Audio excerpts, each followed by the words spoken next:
അപ്പോൾ നമ്മൾ ഇന്നത്തെ വീഡിയോ നോക്കാൻ പോകുന്നത് വലിയൊരു സ്റ്റാർ കാസ്റ്റോ അല്ലെങ്കിൽ വലിയൊരു ഹൈപ്പോ ഒന്നും കൂടാതെ തിയേറ്ററിലേക്ക് റിലീസ് ചെയ്തിട്ടുള്ള ഡ്രാഗൺ എന്ന ചിത്രം എങ്ങനെ തിയേറ്ററിൽ ഇത്രയും വലിയൊരു സക്സസ് ആയതെന്നാണ്. ഈ ഒരു ചിത്രം തിയേറ്ററിലേക്ക് റിലീസ് ചെയ്ത സമയത്ത് അങ്ങനെ വലിയൊരു ഹൈപ്പ് എന്ന് പറയാൻ അങ്ങനെയൊന്നുമില്ല. ലവ് ടുഡേക്ക് ശേഷം ചിത്രത്തിന്റെ നായകനായിട്ടുള്ള പ്രദീപ് നായകൻ എത്തുന്ന ഒരു സിനിമയാണെന്നുള്ള ഒരു ചെറിയ ഹൈപ്പ് ഒക്കെ ഉണ്ടായിരുന്നു. പിന്നെ ചിത്രത്തിന്റെ ട്രെയിലറിനായാലും നല്ല റെസ്പോൺസ് ഒക്കെ നേടിയെടുക്കാൻ സാധിച്ചിട്ടുണ്ടായിരുന്നു. എങ്കിലും എല്ലാവർക്കും ഫസ്റ്റ് ഡേ ഫസ്റ്റ് ഷോ കാണണം എന്നുള്ളൊരു ആഗ്രഹം തോന്നിക്കുന്ന ഒരു സിനിമയല്ലായിരുന്നു.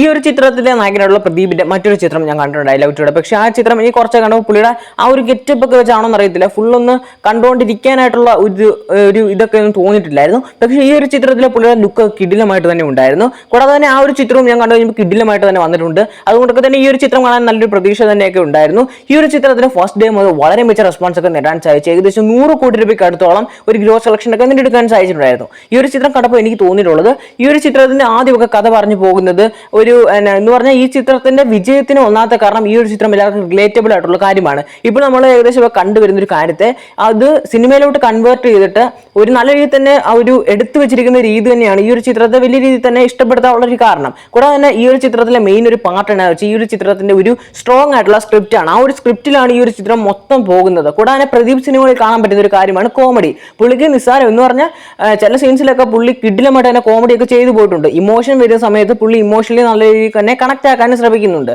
അഭിനയത്തിന്റെ കാര്യത്തിലൊക്കെയായാലും പുള്ളി ഓരോ പ്രാവശ്യം ഒരു ഗ്രോത്ത് ആയിട്ട് രീതിയിലാണ് പുള്ളിയുടെ അഭിനയമായാലും വന്നുകൊണ്ടിരിക്കുന്നത്. ഈ ഒരു ചിത്രമൊക്കെ കണ്ടപ്പോൾ എനിക്ക് ഉടനെ മനസ്സിൽ വന്ന ഒരു ചിത്രമാണ് ശിവകാർത്തിൻ്റെ ഡോൺ എന്ന ചിത്രം. ഡോൺ എന്ന ചിത്രം ഞാൻ അത്രയും ഒരു എൻജോയ് ചെയ്തായിരുന്നു കണ്ടിട്ടുള്ളത്. അപ്പൊ ഞാൻ ആലോചിച്ചു, ഈ ഡോൺ പോലുള്ള ചിത്രങ്ങളൊക്കെ വേറെ ആരെങ്കിലും ഒക്കെ ചെയ്യുമോ, അല്ലെങ്കിൽ ആ ഒരു എനർജിയോടെ അല്ലെങ്കിൽ നമുക്ക് അങ്ങനെ കണ്ടുകൊണ്ടിരിക്കുന്ന രീതിയിൽ വേറൊരു ആക്ടർ ചെയ്ത് അത്രയും ഒക്കുമോ, അല്ലെങ്കിൽ ശിവകാർത്തൻ ആ ഒരു രീതിയിലായിരുന്നു ഡോൺ ഒക്കെ ചിത്രം ആ സമയത്തൊക്കെ ഇറക്കി 100 കോടി രൂപയ്ക്ക് മുകളിലേക്ക് ഗ്രോസ് കളക്ഷൻ നേടി ഹിറ്റ് ആക്കിയിട്ടുള്ളത്.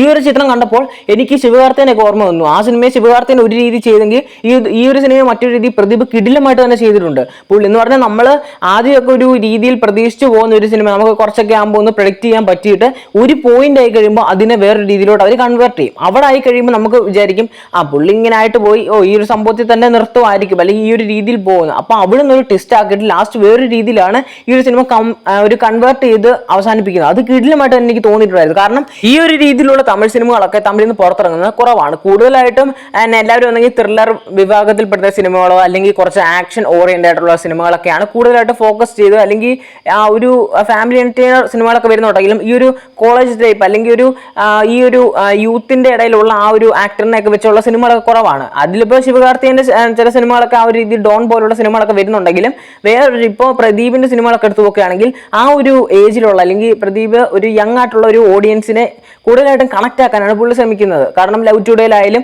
ഇപ്പോൾ ഈ ഡ്രാഗനിലായാലും നല്ല രീതിയിൽ ആൾക്കാരെ കണക്ട് ആക്കാനാണ് പുള്ളി ശ്രമിച്ചുകൊണ്ടിരിക്കുന്നത്. അടുത്ത ഇനി വരാനിരിക്കുന്ന സിനിമകളൊക്കെ ആയാലും മിക്കതും ഒരു റൊമാൻറ്റിക്കൽ ട്രാക്കിലാണ് പുള്ളിയുടെ ഒരു സിനിമകളൊക്കെ വരുന്നത്. അത് പുള്ളിക്ക് ഒരു കംഫർട്ട് സോൺ ആയിട്ട് വരുന്ന പോലെ തോന്നിയിട്ടുണ്ടായിരുന്നു. കൂടാതെ പ്രദീപിന്റെ ഈ ഒരു സിനിമയിൽ തന്നെ വലിയ രീതിയിൽ ഒരു ഹൈ മൂവ്മെന്റ് ആയിട്ട് തോന്നിയിട്ടുള്ളത് ഈ ഒരു ചിത്രത്തിന്റെ ഒരു കോമഡി സീൻസ് ഒക്കെ തന്നെയാണ്. കാരണം ഈ ഒരു ചിത്രത്തിലെ പല സ്ഥലങ്ങളിൽ നമുക്ക് ലാഗ് അടിച്ച് പോകേണ്ട സീൻസിലൊക്കെ പുള്ളിയുടെ ഒരു ആക്ടിങ് കൊണ്ട് തന്നെ ആ സീനൊക്കെ നല്ല രീതിയിൽ ഡെവലപ്പ് ആക്കിയിട്ടുണ്ടായിരുന്നു. പുള്ളി ഒരു ഘട്ടം വരെ ഈ ഒരു സിനിമ നല്ല രീതിയിൽ തന്നെ ലിഫ്റ്റ് ചെയ്ത് കൊണ്ടുപോകുന്നുണ്ട്. അതൊക്കെ തന്നെയാണ് ഈ ഒരു ചിത്രത്തിന് ഇത്രയും വലിയൊരു വിജയമാകാനും കാരണം. ഇനിയും ഈ ഒരു വിജയം അല്ലെങ്കിൽ ഈ ഒരു രീതിയിലുള്ള ഒരു ആക്ടിങ്ങോ അല്ലെങ്കിൽ ഈ രീതിയിലുള്ള സ്ക്രിപ്റ്റ് സെലക്ഷനോ പുള്ളി ചൂസ് ചെയ്ത് പോവുകയാണെങ്കിൽ അടുത്തൊരു സ്റ്റാർ ആകാനുള്ള നല്ല രീതിയിലുള്ള ചാൻസ് തന്നെ കാണുന്നുണ്ട്. കാരണം പുള്ളിയുടെ ഒരു നല്ല രീതിയിലുള്ള സ്ക്രിപ്റ്റ് സെലക്ഷൻ നമ്മുടെ മലയാളത്തിൽ നെസ്ലിനൊക്കെയാണ് നമ്മൾ ഈ ഒരു രീതി ടൈപ്പുള്ള റോൾസ് ഒക്കെ ചെയ്യുന്നത്. ഇപ്പൊ ഞാൻ ഇങ്ങനെ പറഞ്ഞോളാം, പലവരും പറയും പിന്നെ നെസ്ലിൻ ഈ ഒരു സിനിമ അഭിനയിച്ചാൽ ഭയങ്കര ബോറായി. ഞാൻ നെസ്ലിൻ ഈ സിനിമ അഭിനയിക്കുന്ന കാര്യമല്ല, ഈ ഒരു സിനിമയിൽ നെസ്ലിൻ അഭിനയിച്ചെങ്കിൽ ആപ്റ്റ് ആകുമെന്നല്ല പറഞ്ഞത്. നമ്മുടെ മലയാളത്തിൽ നെസ്ലിൻ ചെയ്യുന്ന സിനിമകളാണ് ആലപ്പുഴ ചിങ്കന, പ്രേമലു പോലുള്ള ഒരു എന്ന് പറഞ്ഞ യൂത്ത് ഓഡിയൻസിനൊക്കെ നല്ല രീതിയിൽ കണക്ട് ആക്കാൻ പറ്റുന്ന ഒരു സിനിമകളൊക്കെ ഈ ഒരു പ്രദീപിനും ആ ഒരു രീതിയിലുള്ള സിനിമകളൊക്കെ നല്ല രീതിയിൽ തന്നെ ഒരു സുഖമായിട്ട് ചെയ്തെടുക്കാവുന്നതേ ഉള്ളൂ. അത് പുള്ളി ഇപ്പോൾ ചെയ്തുകൊണ്ടിരിക്കുന്നത് കിടിലമായിട്ട് തന്നെ. ഡ്രാഗൺ എന്ന സിനിമ ആദ്യം കണ്ടു തുടങ്ങിയപ്പോഴേ ചെറിയ രീതിയിൽ ഒരു 10 മിനിറ്റ് കഴിഞ്ഞപ്പോഴേ നമുക്ക് ഈ ഒരു സിനിമയുടെ ഏകദേശം ഒരു ഇത് മനസ്സിലായി പ്രൊഡക്റ്റ് ആയിട്ടാണ് പോകുന്നത്. എങ്കിൽ പോലും ഒരു ടൈം ആയി കഴിയുമ്പോൾ നല്ല രീതിയിൽ തന്നെ ഈ ഒരു ചിത്രം നമുക്ക് എൻജോയ് ചെയ്ത് എന്റർടൈൻമെന്റ് ആയിട്ട് കണ്ടുകൊണ്ടിരിക്കാൻ തോന്നും. എനിക്ക് ഭയങ്കരമായിട്ട് ഇഷ്ടപ്പെട്ടു ഈ ഒരു സിനിമ. കൂടാതെ നല്ലൊരു മെസ്സേജും ഈ ഒരു ചിത്രത്തിലൂടെ തന്നെ കൊടുത്തു പോകുന്നുണ്ട്. അതൊരു നല്ലൊരു കാര്യമായിട്ട് തന്നെ തോന്നിയിട്ടുണ്ടായിരുന്നു. പ്രദീപ് എന്ന ആക്ടറിനെ നല്ല രീതിയിൽ തന്നെ പിടിച്ചു നിർത്തുന്ന ഒരു കാര്യം തന്നെയാണ് പുള്ളിയുടെ ഒരു സ്ക്രിപ്റ്റ് സെലക്ഷൻ. അത് ഇനിയും വരുന്ന സിനിമകൾ തന്നെ അത് തന്നെ ഒന്ന് മെയിൻറ്റെയിൻ ചെയ്തു പോകുകയാണെങ്കിൽ പുള്ളിക്ക് നല്ല രീതിയിലുള്ള ഒരു സക്സസ് റേഷ്യോ ഇനി ഉണ്ടാകാനും വലിയൊരു ചാൻസ് തന്നെയാണ് കാണുന്നത്.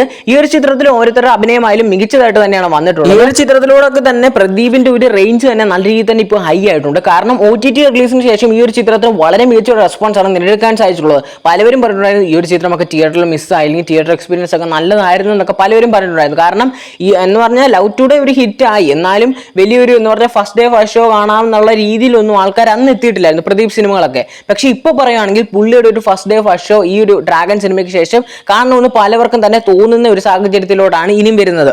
കാരണം അത്രയ്ക്ക് ഒരു കിടിലൻ സിനിമ തന്നെയായിരുന്നു ഡ്രാഗൺ എന്ന ചിത്രം. പലവർക്കും ഇത് പെട്ടെന്ന് കണക്ട് ആക്കാനും സാധിച്ചു. അല്ലെങ്കിൽ നമുക്ക് ഈ ഒരു ടൈപ്പ് ഉള്ളൊരു അല്ലെങ്കിൽ ഈ ഒരു സ്ക്രിപ്റ്റ് അല്ലെങ്കിൽ ഈ ഒരു ടൈപ്പ് കഥ പറഞ്ഞു പോകുന്ന അല്ലെങ്കിൽ ഈ ഒരു ടൈപ്പിൽ ഒരു കഥയൊക്കെ ഉള്ള സിനിമകളൊക്കെ വന്നിട്ടുള്ളത് വളരെ ചുരുക്കമായിട്ടൊക്കെ തന്നെയാണ് തോന്നിയിട്ടുള്ളത്. കൂടാതെ ഈ ഒരു ടൈമിൽ വളരെ എല്ലാവർക്കും റിലേറ്റബിൾ ആകുന്ന ഒരു കണ്ടന്റ് ഒക്കെ തന്നെയായിരുന്നു. അതുകൊണ്ടൊക്കെ തന്നെ എല്ലാവർക്കും വലിയ രീതിയിൽ തന്നെ ഇഷ്ടപ്പെടുന്ന ഒരു ചിത്രം തന്നെയായിരുന്നു ഡ്രാഗൺ എന്ന ചിത്രം. അതുകൊണ്ടാണ് ഈ ഒരു ചിത്രം അന്ന് തിയേറ്ററിൽ മാത്രം 150 കോടി രൂപയ്ക്ക് അടുത്തോളം ഗ്രോസ് കളക്ഷനൊക്കെ സ്വന്തമാക്കി ബ്ലോക്ക് ബസ്റ്റർ വിജയമൊക്കെ സ്വന്തമാക്കിയിട്ടുണ്ടായിരുന്നു.